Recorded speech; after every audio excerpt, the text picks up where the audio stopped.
ವಕ್ತಾರರಾದ ಚಂದ್ರಶೇಖರ್ ನಮ್ಮನ್ನ ಜಾಯ್ನ್ ಆಗಿದ್ದಾರೆ. ಬಹಳ ಸ್ವಲ್ಪ ಲೇಟ್ ಮಾಡ್ಕೊಂಡ್ಬಿಟ್ರಿ ಅನ್ಸುತ್ತೆ ಟ್ರಾಫಿಕ್ ಇಂದ, ಬಟ್ ಸ್ಟಿಲ್ ಚಂದ್ರಶೇಖರ್ ಅವರೇ ಕಾರ್ಯಕ್ರಮಕ್ಕೆ ಸ್ವಾಗತ. ಸೊ ಕಾಂಗ್ರೆಸ್ ವಕ್ತಾರರಾದ ನಾಗರಾಜ್ ಯಾದವ್ ಅವರು ಒಂದು ಎರಡು ಹೇಳಿಕೆನ ಮುಂದಿಡ್ತಿದ್ದಾರೆ. ಒಂದು, ಬಿಜೆಪಿ ಪಕ್ಷ ಇದ್ದಾಗಲೂ ಅದನ್ನೇ ಮಾಡಿದೆ, ಅಂದ್ರೆ ಯಾರು ಅಮಾಯಕರಿದ್ದಾರೆ, ಯಾರ ವಿರುದ್ಧ ಸಾಕ್ಷಿಗಳಿಲ್ಲ, ಅವರ ಪ್ರಕರಣಗಳನ್ನ ವಾಪಸ್ ತಗೊಳ್ಳಿ ಅಂತ ನ್ಯಾಯಾಲಯದ ಮೊರೆ ಹೋಗೋದು ಸರ್ವೇ ಸಾಮಾನ್ಯ, ನಾವು ಅದನ್ನೇ ಮಾಡಿದ್ದೀವಿ ಅಂತ. ಇನ್ನೊಂದು, ಯಡಿಯೂರಪ್ಪ ಅವರ ಸಂದರ್ಭದಲ್ಲೂ ಕೂಡ ಹಲವಾರು ಕೇಸ್ಗಳನ್ನ ಹಿಂಪಡ್ಕೊಂಡಿದ್ದಾರೆ, ನನ್ನ ಹತ್ರ ದಾಖಲೆ ಇದೆ ಅಂತ ನನಗೊಂದು ಕಾಪಿ ಕೂಡ ಕೊಟ್ಟಿದ್ದಾರೆ ಅವರು. ಸಂವಿಧಾನ ಸರ್ಕಾರಗಳಿಗೆ ವಿವೇಚನೆ ಆಧಾರದ ಮೇಲೆ ಅಂತೇಳಿ ಒಂದು ಪದ ಉಪಯೋಗಿಸ್ತು. ಏನು ಹೇಳಿ? ವಿವೇಚನೆ. ವಿವೇಚನೆ ಅಂದ್ರೆ ಅರ್ಥ ಏನು? ಹಿಂದಿನ ಸರ್ಕಾರಗಳಲ್ಲಿ ಆಗಿದೆ. ಯಾವ ಸಂದರ್ಭದಲ್ಲಾಗಿದೆ?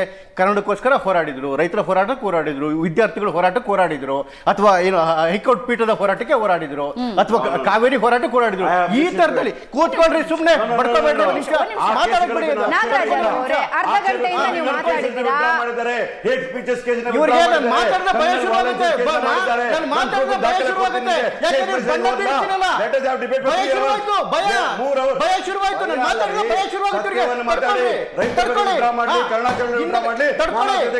ನಾವು ಅದನ್ನೇ ಮಾಡಿದ್ದೇವೆ.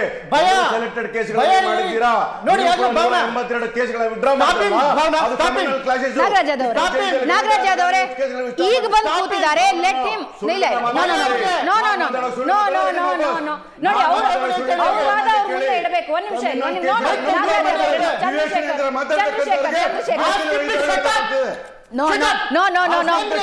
ಚಂದ್ರಶೇಖರ್ ಅವರೇ, ಭಾಷೆ ಬಗ್ಗೆ ಇಬ್ರು ಗಮನದಲ್ಲಿ ಇಟ್ಕೊಳ್ಳಿ. I will not accept it. Okay, ನೀವು ಒಂದ್ ನಿಮಿಷ ಇರಿ. ನಾಗರಾಜ್ ಯಾದವ್ ಅವರೇ, ಯಾರು ಮಾತಾಡಬಾರ್ದು ಅಂದ್ರೆ ಹೆಂಗೆ? ಅರ್ಧ ಗಂಟೆ ನೀವು ಮಾತಾಡಿದ್ದೀರಾ, ಈಗ ಅವ್ರು ಬಂದಿದ್ದಾರೆ. ಆಡಿಯೋ ಡೌನ್ ಆಗುತ್ತೆ. ಚಂದ್ರಶೇಖರ್ ಮಾತಾಡ್ಲಿಕ್ಕೆ ಸರಿಯಾಗಿ ಮಾತಾಡ್ಲಿಕ್ಕೆ ಕೇಳಿ. ಈ ಪ್ರಕರಣ ಹುಬ್ಬಳ್ಳಿಯ ಪ್ರಕರಣವೇ. ಹುಬ್ಬಳ್ಳಿ ಪ್ರಕರಣ ಏನು? ಒಂದು ಕೋಮು ಪ್ರಕರಣ. ಕೋಮು ಪ್ರಕರಣಕ್ಕಿಂತ ಹೆಚ್ಚಿನದಾಗಿ ಏನ್ ಗೊತ್ತಾ? ಪೊಲೀಸ್ ಸ್ಟೇಷನ್ಗೆ ಪೊಲೀಸರಿಗೆ ಬೆಂಕಿ ಹಾಕೋದಂತಹ ಪ್ರಕರಣ.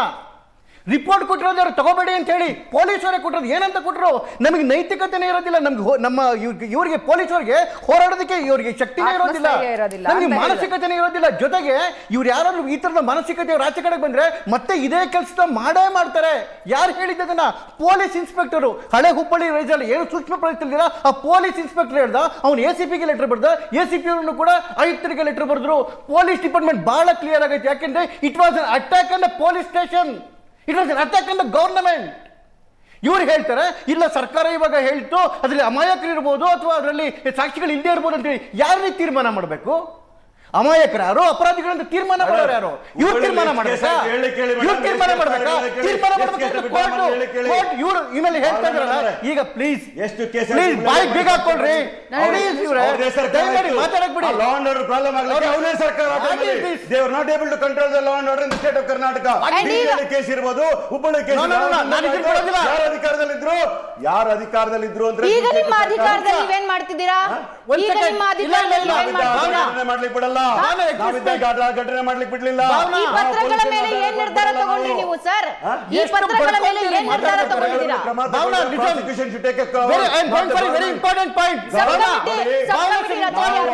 ಮಾಡಿಲ್ಲ, ನಾವು ಆರ್ಡರೇ ಮಾಡಿಲ್ಲ. ಸಬ್ ಕಮಿಟಿ ರಚನೆ ಯಾರು ಮಾಡಿದ್ದು? We have right to advise. ಅಂಗೈ ಹುಣ್ಣಿಗೆ ನಿಮಗೆ ಕನ್ನಡಿ ಬೇಕಾ ಸರ್? ಮಾತಾಡಿದ್ರೆ ಅಲ್ಲ, ಅಂಗೈ ಹುಣ್ಣಿಗೆ ನಿಮಗೆ ಕನ್ನಡಿ ಬೇಕಾ? ಅಂಗೈ ಹುಣ್ಣಿಗೆ ಕನ್ನಡಿ ಬೇಕಾ ನಿಮಗೆ? ನಿಮ್ ಕಣ್ಣೆದುರುಗಡೆ ವಿಜುವಲ್ಸ್ ಇದೆ. ಕೇಳಲಿಕ್ಕೆ ಅಧಿಕಾರ ಇರ್ಬೋದು, ಬಿಜೆಪಿ ಅಧಿಕಾರ ಇದೆಯಾ? 187 ಕೇಸ್ಗಳನ್ನ ವಾಪಸ್ ತಗೊಂಡ್ರಲ್ಲ, ಕ್ರಿಮಿನಲ್ ಕೇಸ್ ವಾಪಸ್ ತಗೊಂಡ್ರಲ್ಲ.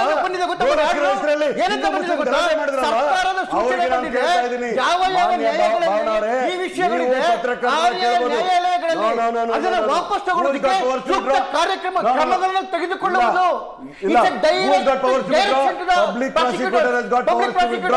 Not the government. Government can only give an advice. Whether to accept or not is advice ne ಅವರು ಹೇಳ್ತಿದ್ದಾರೆ. ಅವರು advice ne ಹೇಳ್ತಿದ್ದಾರೆ. ಏನಂತ ಕುಡಿತಾವ್ರಿಗೆ ಅವತ್ತು 182 ಕೇಸ್ಗಳು ಜಯಂತಿಯಲ್ಲಿ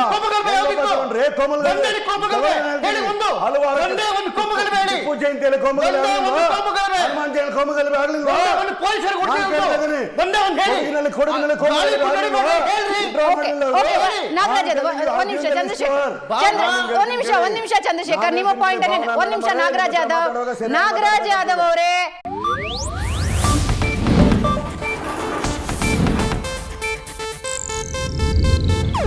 ಇದು ಏಷ್ಯಾನೆಟ್ ನ್ಯೂಸ್ ನೆಟ್ವರ್ಕ್ ಪ್ರಸ್ತುತಿ.